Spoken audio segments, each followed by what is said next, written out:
बाँसुरीले हाम्रो मन रुवाउने यमुना कान्ता तिरैमा मुकुट तिम्रो मुरली धुन सम्झन्छु जाना तिरैमा मुकुट तिम्रो मुरली धुन सम्झन्छु जाना राधे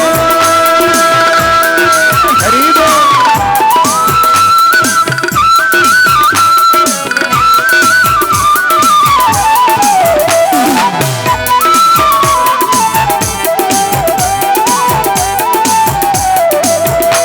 कति आनंद जय हो सुन्न मन छ मुराली धुन कृष्णसँग मन लाग्छ भेटुन यमुना तिरैमा मुकुट तिम्रो मुरली धुन सम्झन्छु जाना मुरली धुन कृष्णसँग मन लाग्छ भेटुन यमुना तिरैमा मुकुट तिम्रो मुरली धुन सम्झन्छु जाना तिरैमा मुकुट तिम्रो मुरली धुन सम्झन्छु जाना तिरैमा मुकुट तिम्रो मुरली धुन सम्झन्छु जाना तिरैमा मुकुट तिम्रो मुरली धुन सम्झन्छु जाना तिरैमा मुकुट तिम्रो मुरली धुन सम्झन्छु जाना तिरैमा मुकुट तिम्रो मुरली धुन सम्झन्छु जाना।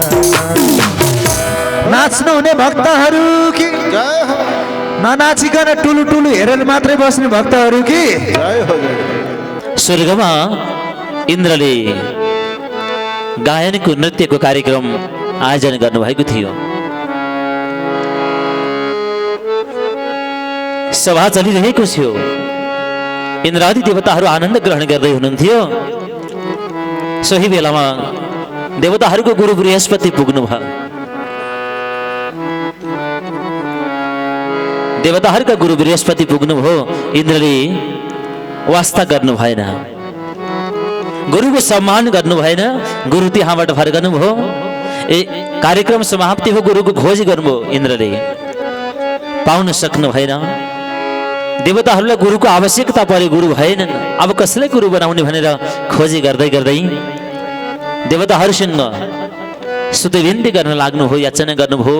अब हामीलाई गुरु कहाँबाट प्राप्त हुन्छ, कसलाई गुरु बनाउने? यसै विषयलाई लिएर ब्रह्मादि देवताहरूको शरणमा जानुभयो। देवताहरूले बताइदिनुभयो, विश्वरूप परम ज्ञानी छन्, शास्त्र अध्ययनमा निपुण छन्। यदि मान्दछन् भने विश्वरूपलाई गुरु बनाउनु भन्ने ज्ञान दिनुभयो भगवानले। सम्पूर्ण देवताहरू वृत्तासुर भएको ठाउँमा जानुभयो। सबैले स्तुति विन्ती गर्नुभयो।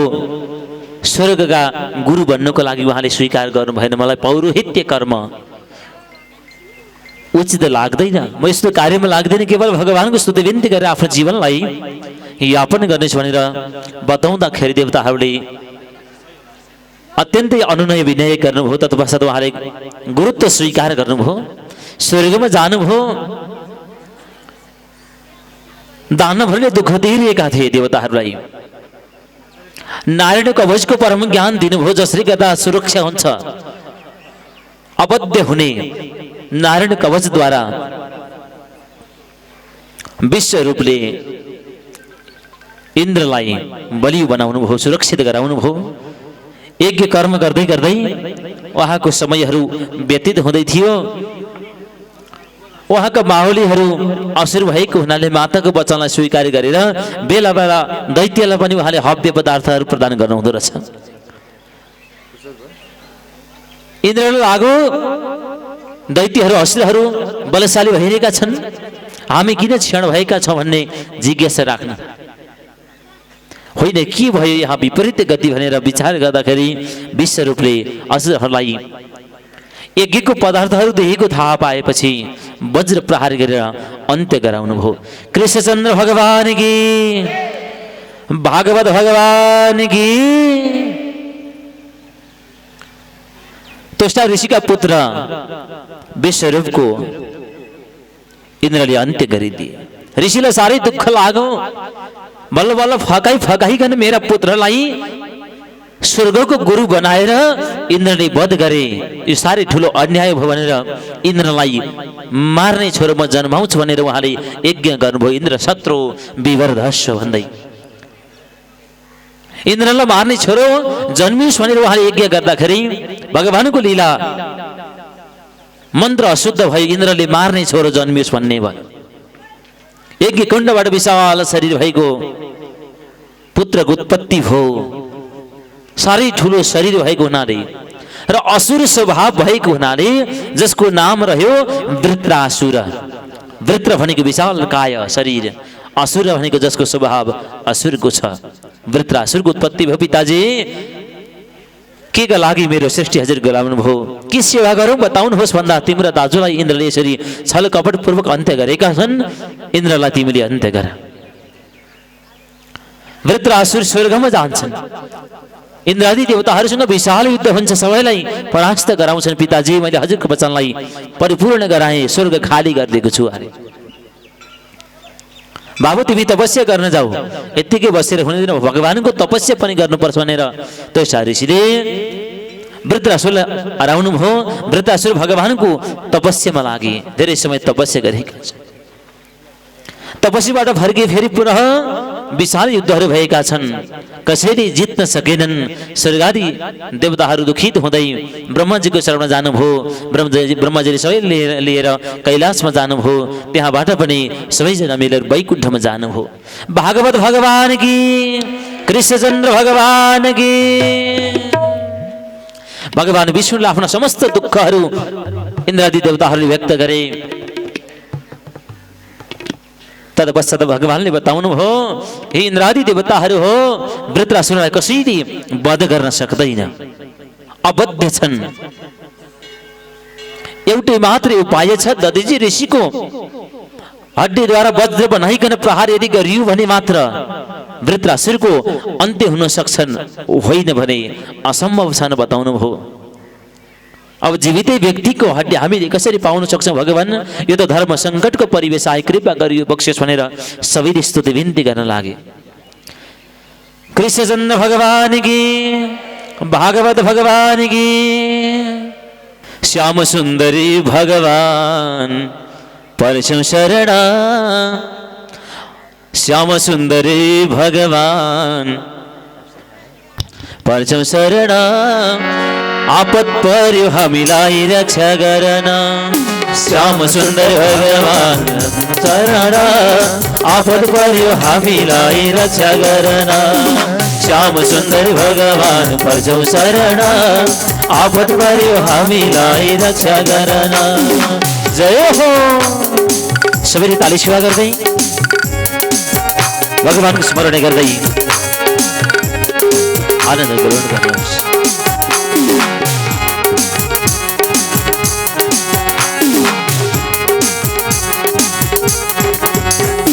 श्याम सुन्दर भगवान पर्छौ शरण। आपत पर्यो हामीलाई रक्षा गर्न, श्याम सुन्दर भगवान पर्छौ शरण। आपत पर्यो हामीलाई रक्षा गर्न। श्री राधे जय हो।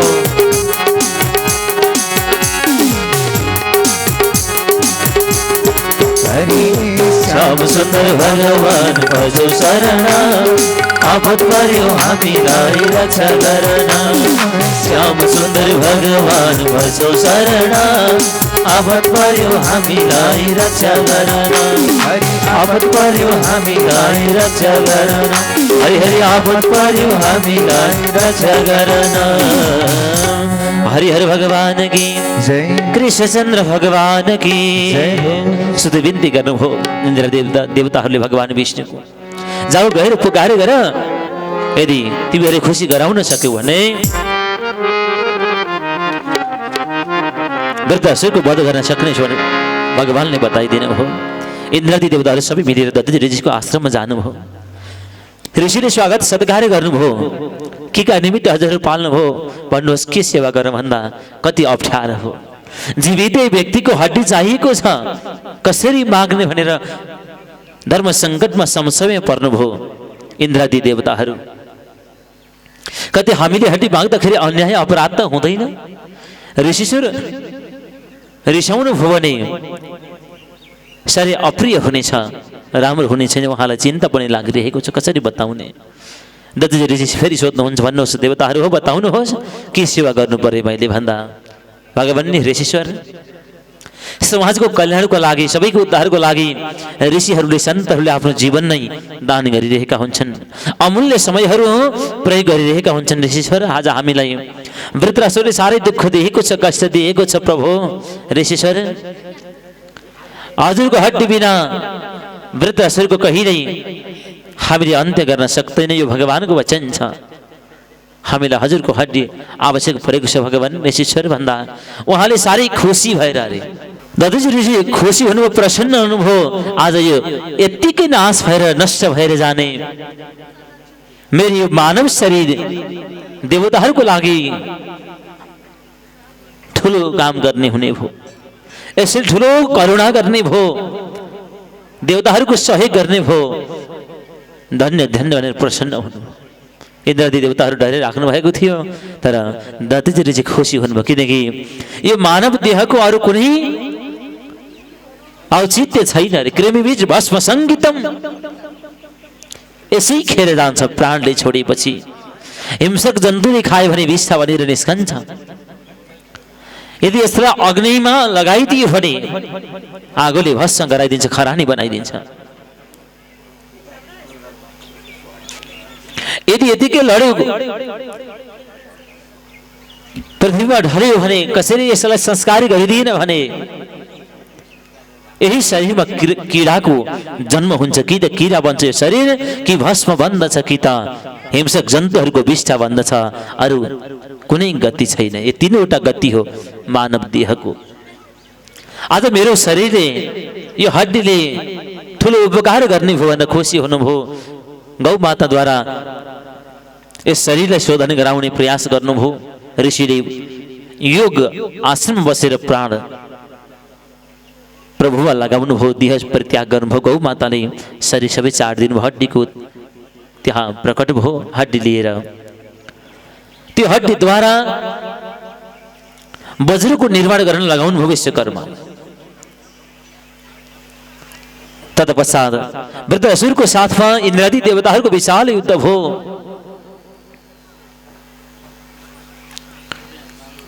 वृत्रासुरलाई जित्न सक्दैनन् इन्द्रादि देवताहरूले। साह्रै ठुलो विशाल युद्ध भयो। त्यहाँ हुँदा हुँदै युद्ध गर्दै गर्दाखेरि वृत्रासुरले इन्द्रलाई नै आफ्नो पेटभित्र निलिदिएछ।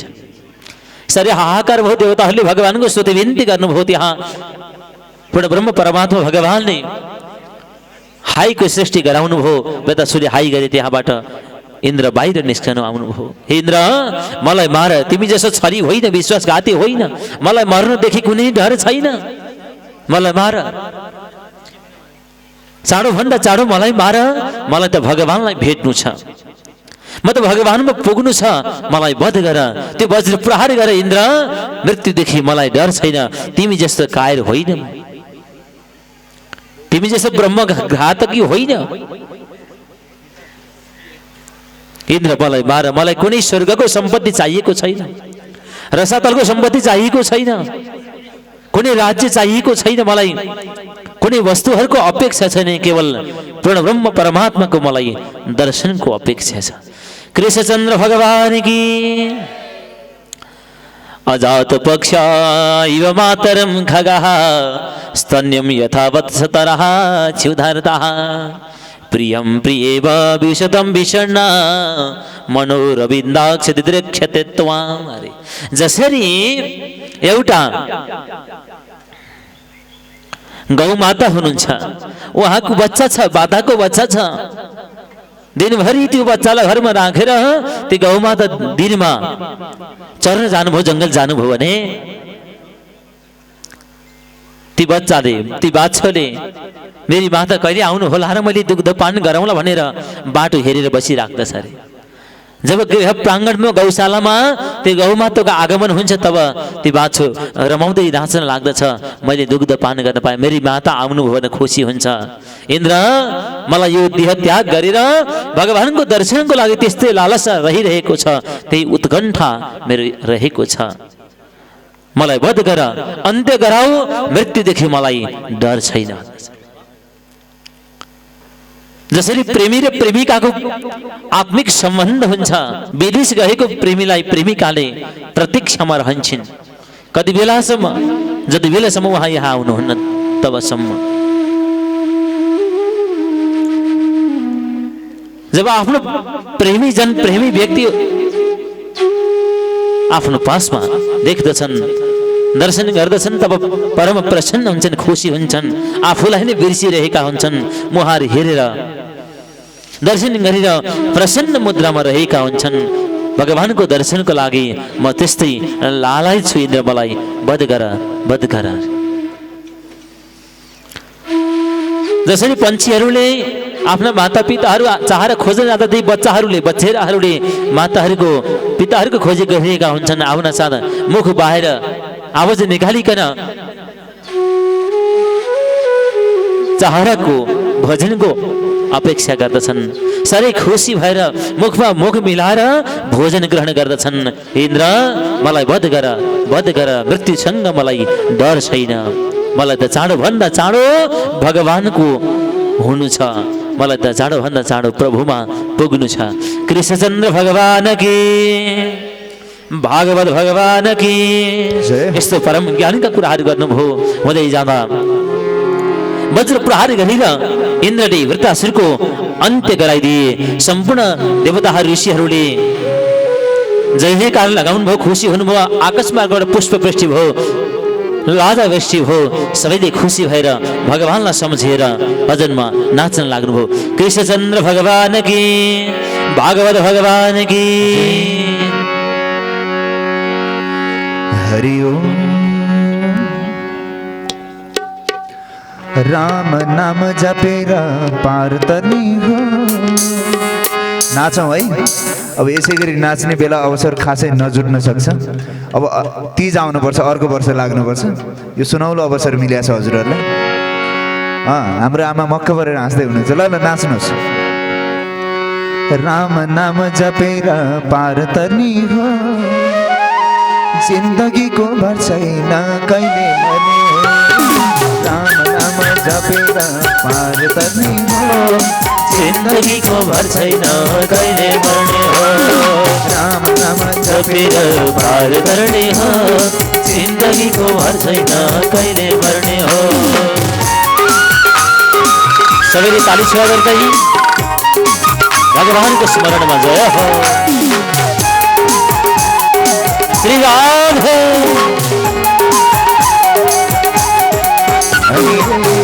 नाम जपेर पार तर्ने हो, जिन्दगीको भर छैन कहिले मर्ने हो।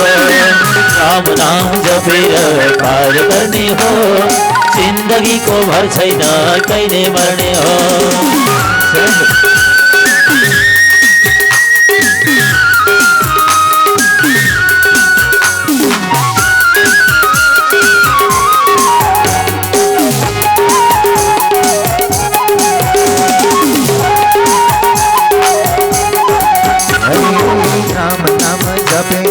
पार तर्नी हो, जिन्दगीको भर छैन कहिले मर्ने हो। राम नाम जपेर पार तर्नी हो, जिन्दगीको भर छैन कहिले मर्ने हो। हरि जिन्दगीको भर छैन कहिले मर्ने हो। हरि हरि जिन्दगीको भर छैन कहिले मर्ने हो। श्यावर रामचन्द्र भगवान की जय हो। आउनुहोस् पुनः हामी दानवीर दाताहरूको सम्मानलाई जोड्दैछौँ। अबको आवाज हेलो सक्ज्यूको हेलो। ल है जति गरे पनि आएन, भोलुम अलि बढाउनुपर्छ। चण्डेश्वरी माता की भएन, यहाँ कार्यक्रम हुँदैछ भन्ने जानकारी ऊ टोकासम्म पनि पुर्याउनु पर्यो कि सबैको कानमा। जसले दान गर्नुभयो यहाँ सबैको जय होस्, मङ्गल होस्, कल्याण होस्, भगवानको आशीर्वाद यहाँहरूको सम्पूर्ण परिवारमा बर्सिरहोस्। यो छोटो सम्मान भजन यहाँहरूको निमित्त।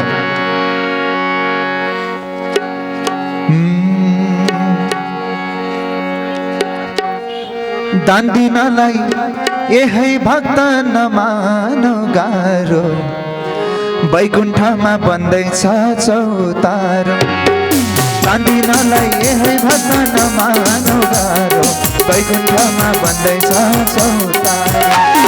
दान दिनलाई यही भक्त नमानो गाह्रो, वैकुण्ठमा बन्दैछ चौतारो।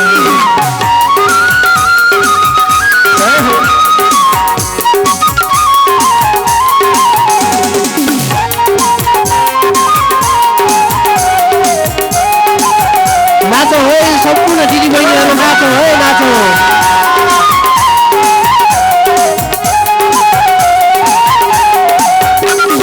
दान दिनलाई यही भक्त नमानो गाह्रो, वैकुण्ठमा बन्दैछ चौतारो। दान दिनलाई यही भक्त नमानो गाह्रो, वैकुण्ठमा बन्दैछ चौतारो। साँच्चै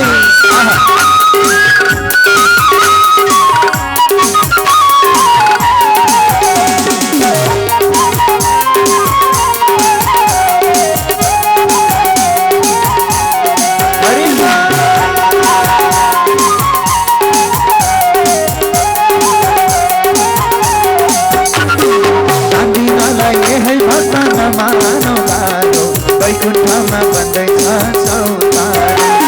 दान दिनलाई यही भक्त नमानो गाह्रो, वैकुण्ठमा बन्दैछ चौतारो। हरि वैकुण्ठमा बन्दैछ चौतारो, हरि हरि वैकुण्ठमा बन्दैछ चौतारो। अब एउटा है, अझै उठाउन भक्तहरू, अझै नाचौँ। जुन पाए त्यही बेला नाच्ने अवसर मिल्दैन। हरि पुगेकै छ यही भक्त लाउन र खानलाई, दान गरौँ वैकुण्ठ जानलाई। पुगेकै छ यही हरि र खानलाई, दान गरौँ वैकुण्ठ जानलाई। पुगेकै छ यही भक्त लाउन र खानलाई, दान गरौँ वैकुण्ठ जानलाई।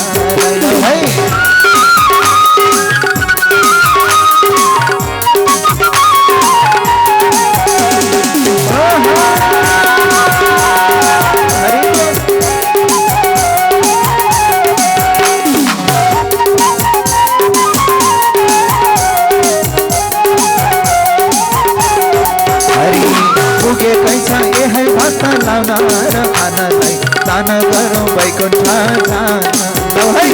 पुगेकै छ यही भक्त लाउन र खानलाई, दान गरौँ वैकुण्ठ जानलाई।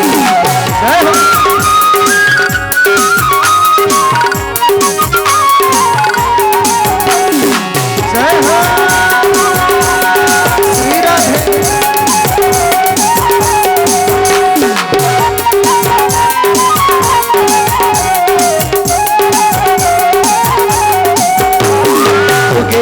यही भक्त लाउन र खानलाई, दान गरौँ वैकुण्ठ जानलाई। पुगेकै छ यही भक्त लाउन र खानलाई, दान गरौँ वैकुण्ठ जानलाई। हरि दान गरौँ वैकुण्ठ जानलाई, हरि हरि दान गरौँ वैकुण्ठ जानलाई। श्याम सुन्दर भगवान की, दानवीर दाताहरू की सबैले जय हो, जय हो, जय हो। अब फेरि एकछिनमा नाच्नुपर्छ। आमा कहाँ झोला बोकेर हिँड्न लाग्नु भएको? बसौँ एकछिनमा, झाँकी पनि आउँदैछ। अब छोटो कथा अनि त्यसपछि झाँकी है त। बोलो राधे राधे। अलि पुगेन, दुई हात माथि गरेर राधे राधे। जय होस्, मङ्गल होस्, कल्याण होस्। हिरण्यकश्यपुले सबैलाई दुःख कष्टहरू दिन थाले। एक दिनको समय आफ्नै पत्नीको याद हुँदै हिरण्यकश्यपु भन्दछ, एक याद हो, अब म तपस्यामा जान्छु। तपस्या गरेर बलशाली भनेर म देवताहरूलाई अन्त्य गराउँछु। यस्तो विचारले बिदा मागेर हिरण्यकश्यपु गएका थिए। ठुलो चौतारो रहेछ पिपलको वृक्ष, त्यहाँ केही ठकै मार्नु पर्यो भनेर बसेको त्यो वृक्षको माथि चरा रहेछ, चराले भन्दो रहेछ नारायण नारायण भनेर नाम जप्दिँदो रहेछ। होइन यो मेरो शत्रुको नाम जप्ने को हो भनेर यताउति हेर्दछ, कोही देख्दैन। मेरो साहित्य नै बिग्रियो भनेर हिरण्यकशिपु त्यहाँबाट फर्केर आउँछ। फेरि अर्को पटक पनि म तपस्यामा जान्छु भनेर आफ्नै पत्नीसँग बिदा मागेर हिरण्यकशिपु अगाडि बढे। त्यही चौतारोमा पुग्न साथ नारायण नारायण नारायण आदि नामको उच्चारण भयो। आज फेरि पनि मेरो साहित्य बिग्रियो, शत्रुको नाम सुन्नु पर्यो यो कालले भनेर हिरण्यकशिपु फर्केर आयो। बार बार यसै गरी जान्छन्, फेरि फर्किन्छन्। कयादु पत्नी चकित पर्नु होइन, मलाई चाहिँ भन्दछन् तपस्या गर्न जान्छु भनेर, तर बिचबाट फर्केर आउँछन्। के हो चाला? अब चाहिँ पक्कै पनि नसोधी भएन भनेर कयादुले एक दिनको समय भोजन प्रसाद ग्रहण गरे पश्चात सोध्नुभयो, महाराज आज हजुर किन बार बार तपस्यामा जान्छु भन्दै जानुहुन्छ, फेरि बिचबाट फर्केर आउनुहुन्छ? हजुर किन फर्कनु भयो? के समस्या भयो बताइबक्छु सोद्धाखेरि यो कुरा मलाई नसोध नसोध, यो कुरै नउठा भनेर हिरण्यकशिपु भन्दछ।